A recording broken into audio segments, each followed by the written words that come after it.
Halo, perkenalkan, kami kelompok G pada kelas A pengantar ilmu politik. Berikut adalah hasil presentasi kami mengenai 3 ulasan dalam buku Demokrasi Damai Era Digital.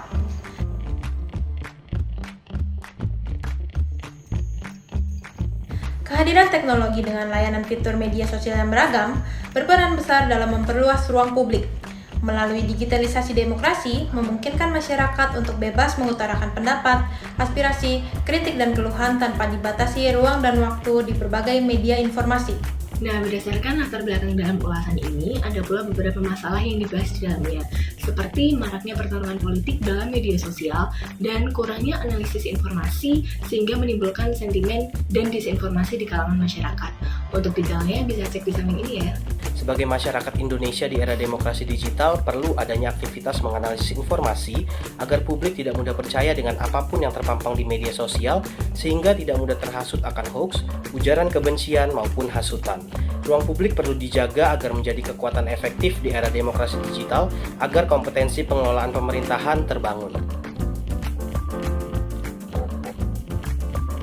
Berdasarkan buku tersebut, kami menemukan latar belakang bahwa faktor ekonomi dan politik menyebabkan banyak konflik dan terjadi di beberapa negara demokrasi. Selain itu, kebebasan menggunakan media dalam memproduksi maupun menyampaikan pesan komunikasi tidak digunakan untuk membuka diskursus nasional, tapi menjadi sarana untuk membangun narasi yang menyesatkan, tidak jujur, emosional, dan menyebarkan kebencian.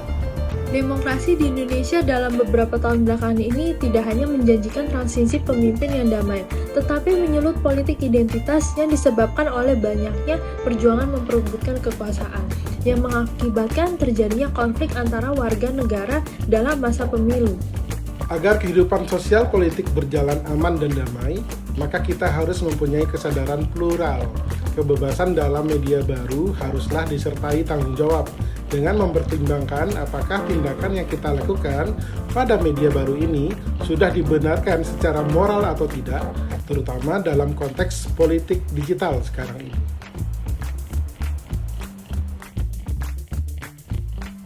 Arus informasi yang sudah tidak terbendung mengakibatkan informasi yang beredar di internet didominasi oleh hoax semata dan ujaran kebencian.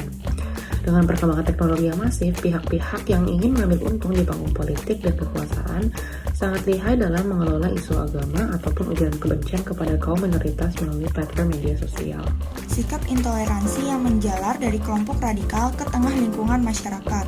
Adanya pemanfaatan isu dan hoaks politik bernuansa sara yang berisi hasutan dan ujaran kebencian sehingga menjadi fenomena global dan mendampak terhadap regulasi kebebasan berekspresi di negara-negara demokratis. Sebagai masyarakat di era digital ini, perlu akan kesadaran dalam melawan hoax dengan meningkatkan literasi masyarakat tidak mudah termakan berita hoax serta mengedukasi berita terlebih dahulu dengan memeriksa fakta dan memfilter informasi yang akan diterima.